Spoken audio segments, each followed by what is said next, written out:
The French woman said, "How did you get lost? Didn't I tell you my office was one floor up and three doors down?" The American woman replied, "I didn't understand your translation."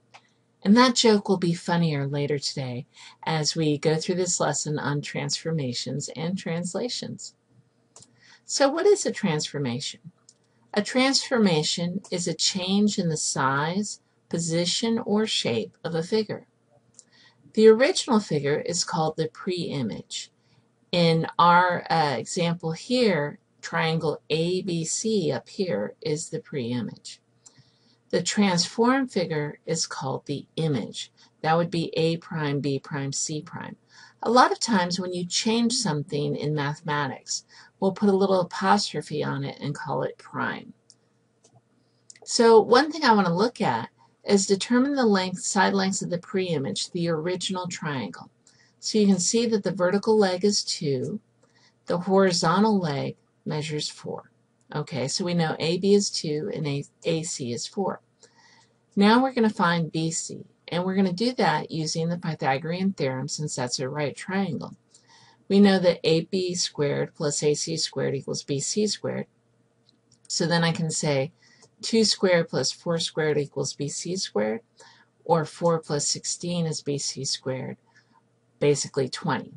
Then take the square root of both sides, and I get BC equals the square root of 20.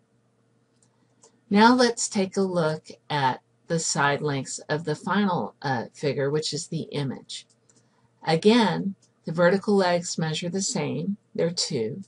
The horizontal leg is also the same, it measures 2. That means A prime B prime is 2 and A prime C prime is 4, just like in the image, or pre-image. Now we'll find B prime C prime, the hypotenuse in the final image, using Pythagorean theorem again. And since we have the same side lengths, we're going to get the same answer.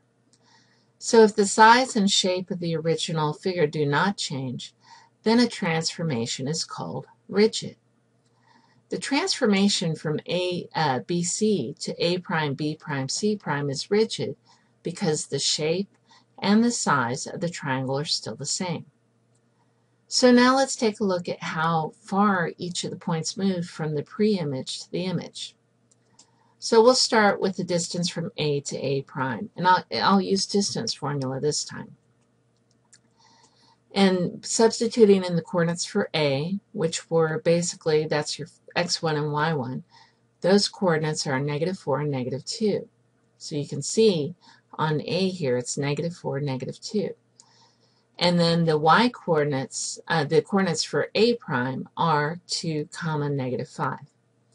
So when I substitute, I got 2 minus -4 squared plus -5 minus -2 squared. Combine the terms, and I get 6 squared plus -3 squared, or 36 plus 9. So the distance is actually the square root of 45. Now let's look at B to B prime. So B to B prime, I can just say, okay, it's basically the same triangle. It's 6 squared plus 3 squared using Pythagorean theorem. 36 plus 9 are 45. So the distance for that one is also square root of 45. And if I look at the distance from C to C prime, it is also the same, the square root of 45. Each point in the image is the same distance from the original point in the pre-image. So for further reflection, what is a transformation? What do we call the figure before transformation? And what do we call the figure after transformation? Finally, what makes a transformation rigid?